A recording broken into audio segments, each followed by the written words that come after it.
우리가 교회 생활을 하면서 가장 많이 듣는 단어 중에 하나는 믿음입니다. 박 집사는 참 믿음이 좋아라거나 김 집사는 요즘 믿음 생활이 게을러져서 그런 말들을 합니다. 실제로 성경에는 믿음에 대한 이야기가 많습니다. 예수님도 당신 믿음이 당신을 구원했소 이런 말씀을 종종 하셨습니다. 바울은 율법과 대항하는 복음 공동체의 특징을 주로 믿음에 근거해서 주장했습니다. 하나님 앞에서는 행위로가 아니라 믿음으로 의로워진다. 그런 주장이었습니다. 마틴 루터가 로마 가톨릭 교황청과의 투쟁에서 내건 가장 중요한 신학 구호가 솔라 피데 오직 믿음이라고 하는 사실에서 우리 개신교도들에게는 이 믿음이 핵심이다라는 사실을 확인할 수 있습니다. 오늘 우리는 정말 새로운 관점에서 믿음을 규정하는 혹은 설명하는 신약 성경의 한 대목을 설교의 본문으로 삼았습니다. 히브리서 11장입니다.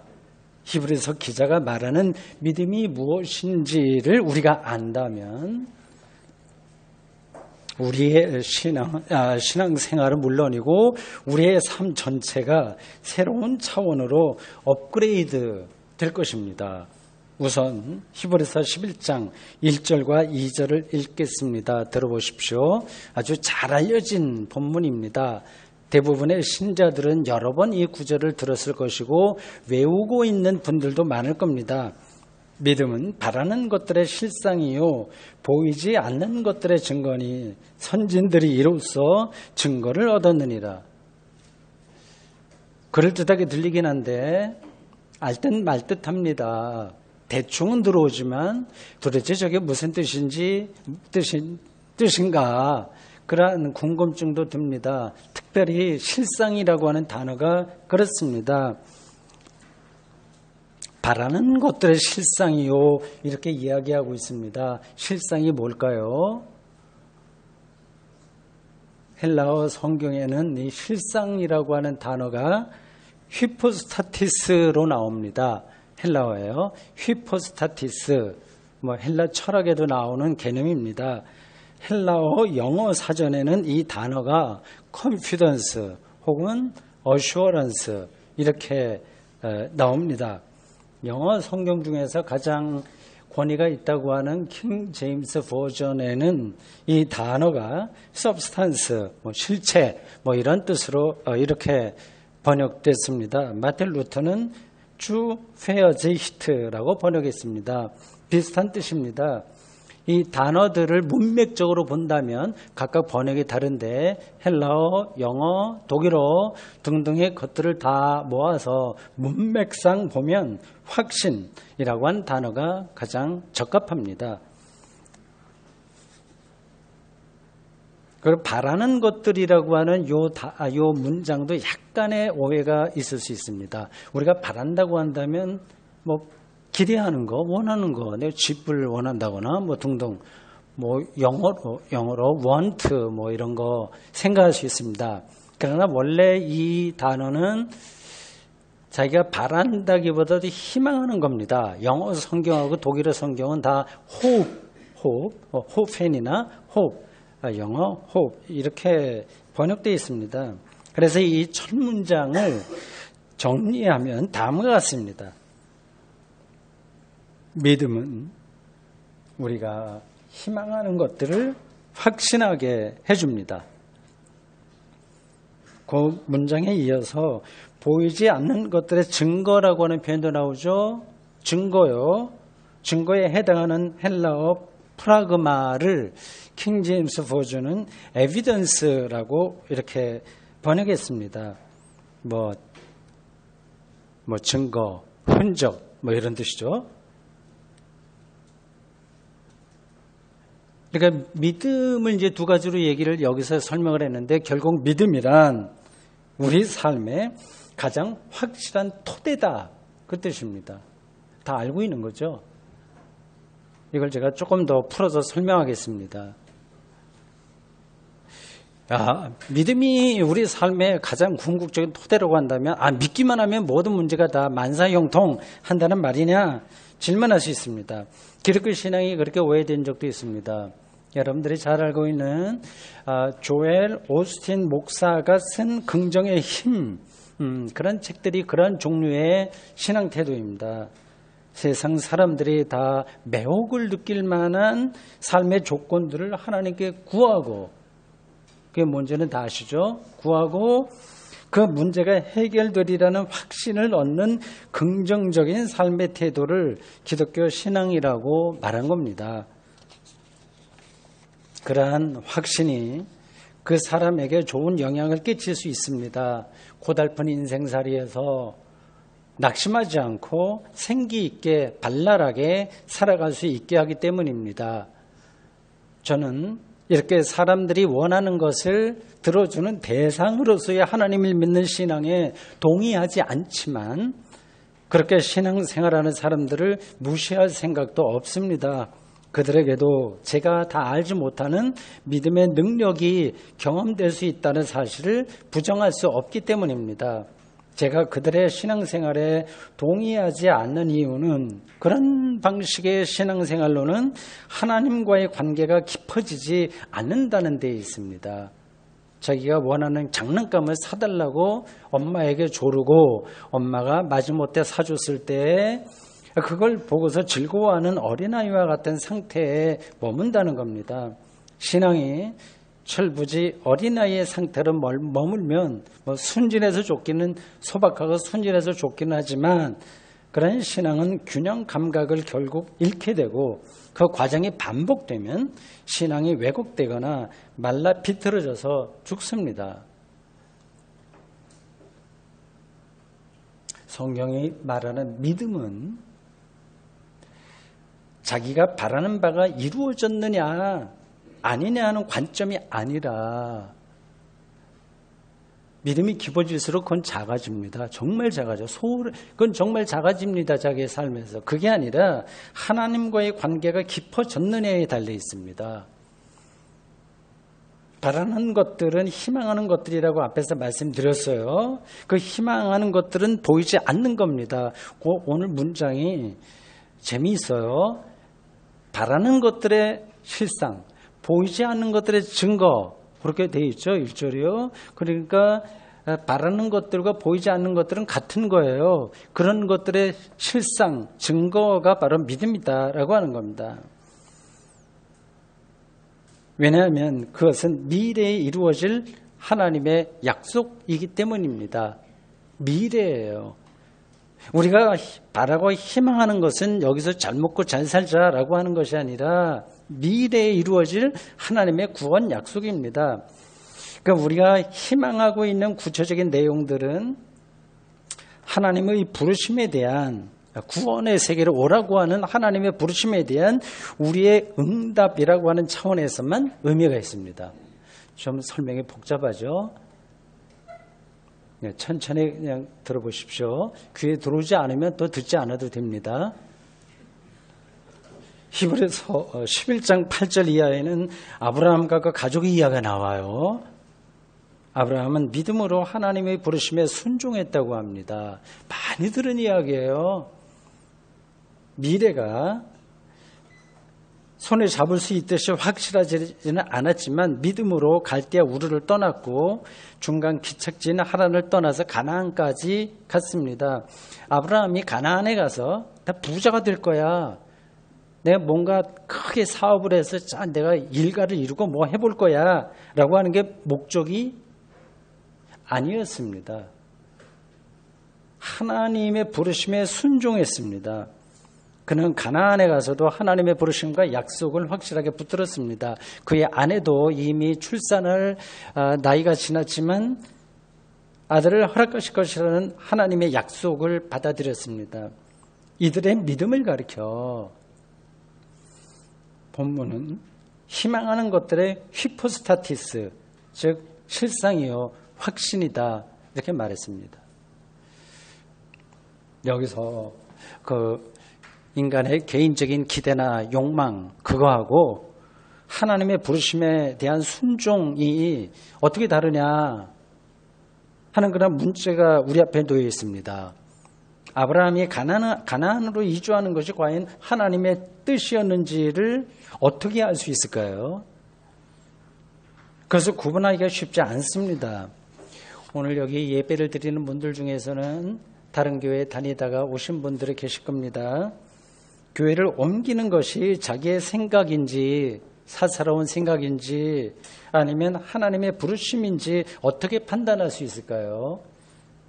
이 문제는 저에게도 해당합니다. 16년 전에 대구샘터교회를 어떤 교단에 가입하지 않은 독립교회로 시작을 했습니다. 이런 판단이 하나님의 뜻인지 아닌지 어떻게 구분할 수 있을까요? 우리 사람은 저를 포함해서 개인적이고 사사로운 자기 생각을 하나님의 부르심이라고 합리화하는 경우가 종종 있습니다. 제가 모든 사정을 다 아는 게 아니지만 지금까지 성경과 기독교 전통에서 배운 바에 따르면 특히 오늘 본문에 따르면 자신의 선택과 결정을 의심하지 않는다는 사실이 중요합니다. 확신이 중요합니다. 아브라함이 그랬고 모세가 그랬고 그것이 믿음이고 오늘 본문이 말하는 실상이며 증거입니다. 흔들리지 않는 확신입니다. 사실은 어느 교회를 선택했냐 또 누구하고 결혼했냐 등등의 문제는 사소한 겁니다. 실제로 중요한 문제는 우리의 전체 운명이 걸린 구원입니다. 우리는 하나님을 믿지 않는 세상 사람들과는 전혀 다른 삶을 선택했습니다. 아브라함이 갈대아 우르를 떠나서 가나안으로 가라는 하나님의 명령을 받은 사건이나 모세가 자기 민족을 애굽에서 끌어내서 가나안으로 데리고 가라는 하나님의 명령을 들은 사건과 같습니다. 엄청난 일입니다. 구원이 성취될 그 미래는 그러나 아직 우리에게 오지 않았습니다. 그런 시절을 우리가 지금 나그네처럼 살고 있습니다. 그 미래가 중요하지 않다고 생각한다면 하나님의 구원의 약속이 성취될 그 미래가 중요하다고 생각하지 않는다면 굳이 교회에 나올 필요가 없습니다. 아브라함이 갈대아 우르에서 다른 사람들과 비슷한 방식으로 한평생을 사는 것에 만족했다면 갈대아 우르를 떠나지 않아도 좋았을 겁니다. 모세도 마찬가지입니다. 70년, 80년 혹은 80년, 90년이라고 하는 인생은 어떻게 살아도 즐겁게 살 수 있습니다. 걱정하지 마십시오. 다 사라집니다. 우리는 이 땅에서 일어나는 인생살이를 우리 운명의 모든 것으로 생각하지 않습니다. 이것으로 끝이라고 생각하지 않습니다. 이것이 끝이라고 생각하면 하나님 믿지 않아도 됩니다. 얼마든지 편안하게 아니면 힘든다고 하더라도 8, 90년 인생을 살아낼 수 있습니다. 우리는 죽음 이후의 미래까지를 생각합니다. 그게 전제되지 않으면 기독교 신앙은 성립되지가 않습니다. 이 대목에서 혹시 죽어서 천당 가는 거, 천국 가는 거 그거 생각하는구나. 혹시 그렇게 질문하고 싶으신가요? 저는 사람들이 일반적으로 생각하는 그런 천국과 천당에 가고 싶지 않습니다. 많건 적건 일부 사람들이 지옥에서 고통당하고 있는데 예수를 믿었다고 하는 이유로 저와 여러분들만 잘 먹고 잘 사는 천국을 저는 상상할 수가 없습니다. 믿음의 업적에 따라서 어떤 이는 황금 면류관을 받고 어떤 이는 개털 모자를 받는 천국을 저는 상상할 수가 없습니다. 저의 인식, 생각하는 거, 저의 인식 능력 밖에 놓인 문제를 저는 구체적으로 해서 묘사하지 않습니다. 할 수도 없습니다. 맡겨놓을 뿐입니다. 죽음이 끝이 아니라고 하는 제 말은 아주 단순한 겁니다. 하나님을 믿는다는 뜻입니다. 하나님을 믿기에 저의 80년, 90년의 인생으로 제 운명이 다 끝난다고 생각하지 않는 겁니다. 그 하나님은 제가 포함된 세상을 창조하고 완성하실 분이십니다. 그 하나님을 믿기에 아주 짧은 한평생의 삶으로 제 운명이 끝난다고 생각하지 않습니다. 나는 어떤 사람이 500년 전의 세상은 없었어. 지금 경험 안 되니까. 500년 전이 상상 안 들어오잖아요. 없었어. 그것은 다 허상이야. 지금 내가 살아서 경험하는 세상만이 참된 실제야. 하고 말한 다음에 미친 사람 말을 들을 겁니다. 세상을 하나님이 창조하셨다고 하는 사실을 믿는 사람은 빅뱅으로부터 지금까지 그리고 이후 이어질 종말까지 우주 역사에 자신이 우리가 다 알지 못하는 방식으로 참여할 것이라는 사실을 믿습니다. 그게 구체적으로 어떻게 이루어질지는 모릅니다. 아브라함이 어떻게 가나안에 이르게 될지, 모세가 어떻게 광야를 지나서 약속의 땅에 이르게 될지 몰랐던 것처럼 말입니다. 바로 이 대목에서 우리에게는 믿음이 필요합니다. 믿음이 있는 사람에게는 아직 희망으로 남아있는 미래가 그리고 보이지 않는 그 세계가 확실한 히포스타티스로 다가올 겁니다. 그렇게 경험될 겁니다. 그게 기독교 신앙의 핵심입니다. 아직까지도 이게 좀 거리가 멀게 느껴지시는 분들이 계시죠. 현대인들은 자신의 궁극적인 미래에 대해서 별로 생각하지 않습니다. 옛날보다 지금 더 그렇습니다. 지구에서 벌어지는 생명 현상의 궁극적인 비밀에 관해서도 관심이 없습니다. 자기 개인의 실존에 갇혀 있습니다. 여기에는 두 가지 이유가 있습니다. 하나는 지금 당장 먹고 사는 거 이 문제만으로도 골치 아프다. 그래 궁극적인 미래 이건 관심 없다 합니다. 다른 하나는 지금 여기서 이렇게 재밌게 사는 것만으로도 충분히 행복하다. 근데 무슨 궁극적인 미래, 죽음 이후 그걸 생각하냐 하는 겁니다. 그래서 이전 투구의 세상살이에서 내가 버텨내고 그리고 재미있는 일들을 찾아서 아주 바쁘게 삽니다. 어디 재미있는 게 없나 우리는 계속 거기에 마음이 가 있습니다. 그렇게 살아가는 현대인들에게 하나님 신앙에 들어갈 자리는 점점 줄어듭니다. 앞으로 한 세대인 30년이 지나면 대한민국의 기독교인 숫자가 대폭 줄어들지 않겠습니까? 이미 그런 추세가 지금 가파르게 진행되고 있습니다. 그런 방식으로 그들이 행복하게 살기만 한다면 저는 그들을 옆에서 말릴 생각이 없습니다. 그래 행복하게 사십시오 그렇게 말하고 싶습니다.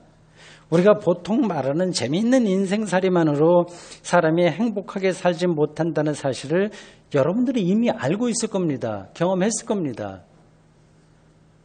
인간은 배불려 먹고 재미있는 놀이만으로 만족할 수가 없기 때문입니다. 영혼의 만족이 불가능하기 때문입니다. 자신이 어디서 왔는지 그리고 어디로 가는지에 관한 궁극적인 질문을 피할 수가 없습니다. 그걸 피하는 순간에 그는 하나님의 형상이라는 인간의 본질을 놓칩니다. 우리가 개나 고양이가 아니라면 본질을 놓친 채 행복할 수가 없습니다. 행복한 척 포즈를 취하는 겁니다. 그래서 성경은 우리에게 이거를 뚫어보았기 때문에 성경 기자들은 끊임없이 자신의 근원과 미래인 하나님에게 영적인 눈을 돌리라 그렇게 말했습니다. 저는 옳다고 생각합니다. 그래서 그 말에 귀를 기울이고 살려고 노력하고 있습니다. 저는 앞에서 제 운명의 미래를 하나님의 창조 신앙에서 확신한다고 말씀드렸습니다. 그것이 무슨 의미인지를 오늘 본문 히브리서 11장 3절에서 전해 들을 수 있습니다. 그 말씀을 읽을 테니까 한번 들어보십시오. 믿음으로, 여기서 다시 또 믿음이 나와요. 믿음으로 모든 세계가 하나님의 말씀으로 지어진 줄을 우리가 아나니, 대단히 깊이 있는 증언입니다. 보이는 것은 나타나는 것으로 말미암아 된 것이 아니니라. 말이 복잡하죠. 무슨 하이데거의 철학책을 읽는 것 같습니다. 아리스토텔레스의 그런 책들이 있는 거하고 비슷합니다. 이 내용이 그렇습니다. 히브리서 기자는 믿음을 단순히 인간의 감정이나 심리 현상으로 보는 게 아니라 세계, 아주 뚜렷한 세계, 우리 앞에 놓이는 그 세계에 대한 정확한 통찰과 인식과 확신의 문제로 봅니다.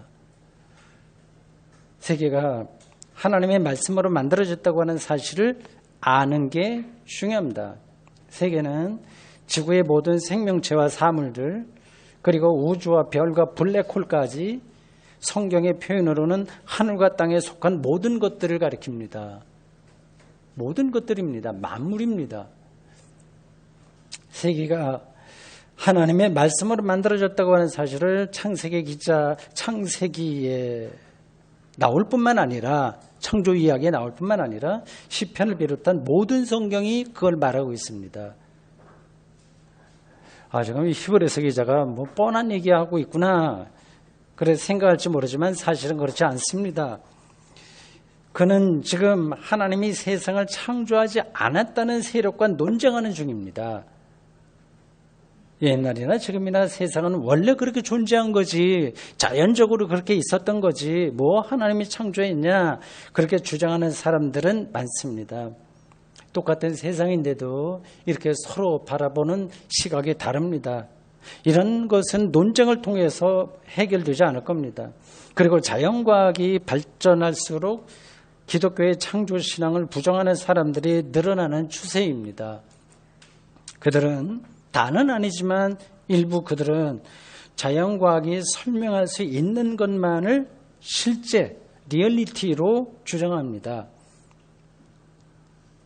더 근원적인 것들, 그 빅뱅이 왜 일어나는지 그거는 자연과학이 밝히지 못해요. 그 현상만 이야기할 뿐이지, 왜 일어날 수밖에 없었는지, 그 이전은 무엇인지, 그리고 이 세상은 왜 이렇게 자연 법칙대로만 움직이는 게 아니라 우연한 일들이 발생하는지를 다 알지 못하는데, 그건 자연과학자들도 다 인정하는 바인데요.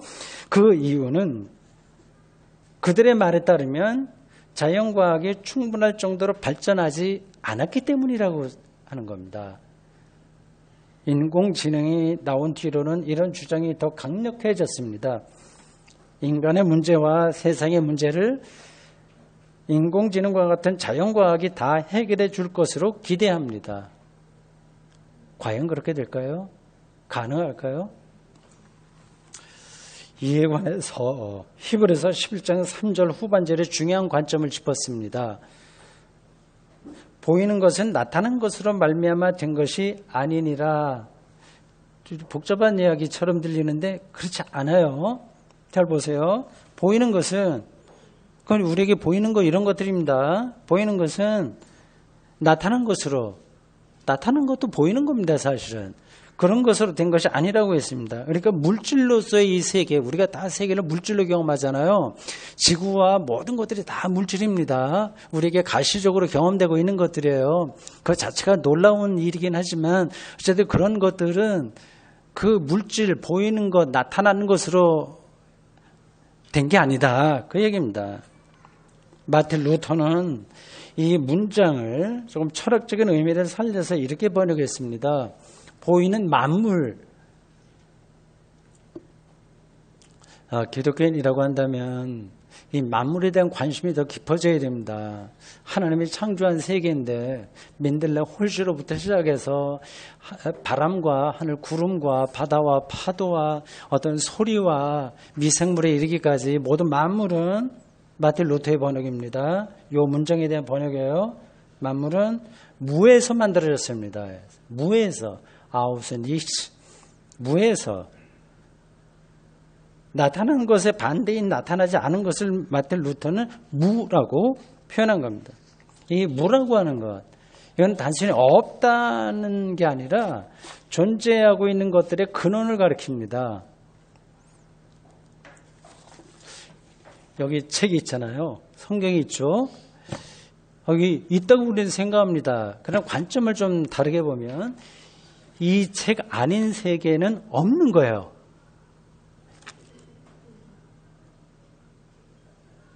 무입니다. 무, 없는 거예요. 그게 실제예요. 무가 있기 때문에 이게 있는 겁니다. 그 세계가 이 성경책이 있잖아요. 성경책 바깥에는 성경이 아니에요. 그게 실체예요. 그게 실질인 거고요. 그렇기 때문에 이 성경이 있는 겁니다. 제가 날씨가 더워서 이렇게 헛소리 하는 거 아니니까 여러분들이 제가 설명하기 쉽지 않아서 그렇게 합니다. 지금 성경이 말하는 걸 제가 말하려고 하다 보니까 그렇게 되는 거예요. 이게 말장난처럼 들릴 수도 있습니다. 그렇지 않아요, 여러분. 모든 것들의 궁극적인 차원을 생각하면 이걸 생각할 수밖에 없습니다. 없다는 것 사실이요. 무를 말하지 않고는 유를 말할 수도 없습니다. 모든 철학자들은 다 무를 생각했습니다. 사르트르도 존재와 무라고 하는 큰 책을 썼습니다. 우리는 보이는 것이나 나타나는 것만 생각하면서 삽니다. 참 단순해서 좋긴 해요. 저도 그렇긴 합니다. 하늘, 땅, 나무, 고양이, 하루살이, 뻐꾸기, 아파트, 도로, 다리, 자동차는 다 보이는 것들입니다. 우리에게 익숙해요. 그래서 이런 보이는 것들만이 실제한다. 그렇게 삽니다. 잘 생각해 보십시오. 소나무와 고양이의 중간쯤 되는 생명체는 있어요? 없어요? 없어요. 그런 생명체는 그리스 신화에만 나옵니다. 상반신은 사람이고 하반신은 말인 생명체. 신화에 보면 그런 이야기가 나와요. 고대 그리스인들이 무와 유의 근본에 대해 관해서 질문을 제기했다는 뜻입니다. 무는 왜 없을까요? 이거 여러분 간단한 얘기입니다. 우리 일상에서 다 경험하는 것들입니다. 지금 우리는 2019년 8월을 살고 있습니다. 500년 전은 우리에게 지금 보이지 않아요. 500년 전. 그리고 500년 후도 보이지 않습니다. 그러니까 그건 우리에게 무나 마찬가지예요. 없는 거예요. 그런데 500년 전이 없으면 오늘도 없습니다. 더 거슬러 올라가면 138억 년 전의 빅뱅이 오늘을 있게 하는 근원입니다. 물리학적으로 보면 그렇습니다.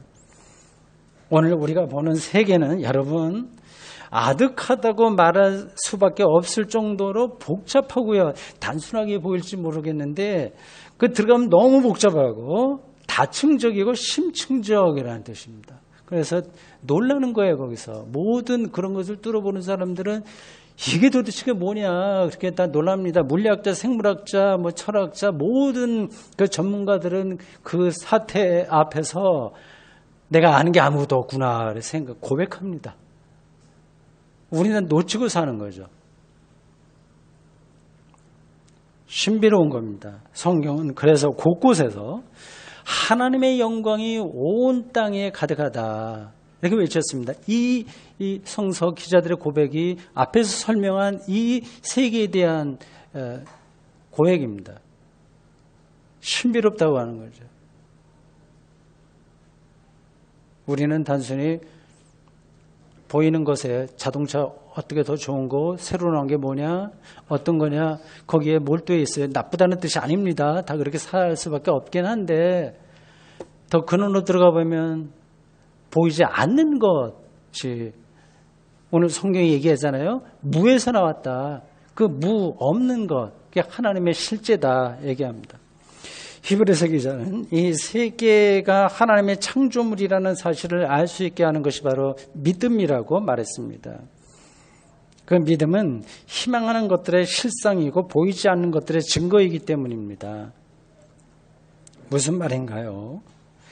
세상의 실체를 믿음의 눈으로 알 수 있다는 뜻입니다. 예? 세상의 실체를 믿음의 눈으로 알 수 있다는 뜻이에요. 일부 과학자들은 인간의 이성적인 인생 능력으로만 세상을 바라보지만 우리 기독교인들은 믿음으로 세상을 봅니다. 자연과학자들이 말하는 이성적 인생 능력과 비교하면 기독교의 믿음이라고 하는 것은 뭔가 좀 부족한 것 같아. 합리적이지 못한 것 같아. 그는 개인의 심리나 감정에 속하는 것 같아. 그래서 생각할 분들이 있을지 모르지만 그렇게 생각할 필요가 없습니다. 그런 생각은 아주 근본에 대해서 전혀 이해하지 못하는 겁니다. 믿음으로 살아가는 사람이라고 해서 이성적인 인생 능력 자체를 부정하는 게 아닙니다. 우리는 인간 인식에 근본적인 한계가 있다고 생각합니다. 그래서 물리학을 제대로 공부한 사람들은 그 세계를 알면 알수록 모르는 부분이 더 늘어난다는 사실을 다 인정합니다. 특히 양자역학, 언젠가 제가 한번 말씀드린 양자역학이 발견된 이후로 엄밀한 자연 법칙이 별개로 존재한다는 주장도 힘을 잃고 있습니다. 과학적으로 그렇습니다. 그러니까 과학자가 어떤 관점으로 대상을 관찰하느냐에 따라서 결과가 달라진다는 거예요. 근데 자연과학은 원인과 결과가 똑같이 나타나야 되잖아요. 그런 게 성립되지 않습니다. 이제는 양자역학 이후로 그렇습니다. 근데 궁극적인 물리의 세계에서는 그러니까 이런 거예요. 확정되거나 예측될 수 있는 것이 없다는 뜻입니다. 그걸 가리켜서 불확정성의 원리라고 말합니다. 그 단어를 들어보신 분들이 계실 거예요. 양자가 미시의 세계라서 우리의 일상에는 실감이 나지 않지만 그 양자가 세계를 구성하는 토대라고 하는 점에서 세상은 여전히 비밀로 가득하다는 사실이 더 분명해졌습니다. 사랑하는 성도 여러분, 세상의 모든 비밀, 그 중심에 하나님이 계십니다. 그 하나님은 권능으로 세상을 지으셨고 나사렛 예수 그리스도에게 자신을 나타내셨습니다. 그 하나님을 믿는 사람은 또돌이 나그네 인생을 살면서도 아브라함처럼 약속의 땅 가나안으로 들어갈 것이라는 사실에 대한 확신이 주어질 겁니다. 나이가 들수록 그런 확신이 더 강해질 것입니다. 이런 믿음을 여러분들은 경험해 보셨는지요? 그랬을 거라고 기대합니다. 기도하겠습니다. 하나님, 오늘 저희들 그 유명한 히브리서 11장이 말하는 믿음에 대해서 말씀을 들었습니다. 믿음은 바라는 것들의 실상이고 보이지 않는 것들의 증거라고, 그 믿음으로 세계가 하나님의 말씀으로 지어졌다는 사실을 우리가 알고 보이는 것은 나타나는 것으로 말미암아 된 것이 아니라는 정말 놀라운 말씀을 들었습니다. 그냥 겉으로 나타난 피상적인 삶에 만족하지 않고 이 모든 세계의 비밀 이르신 하나님에게 우리 한평생의 삶의 과정을 통해서 한 걸음 한 걸음 더 가까이 가도록 저희를 붙들어 주십시오. 예수님의 이름으로 기도합니다. 아멘.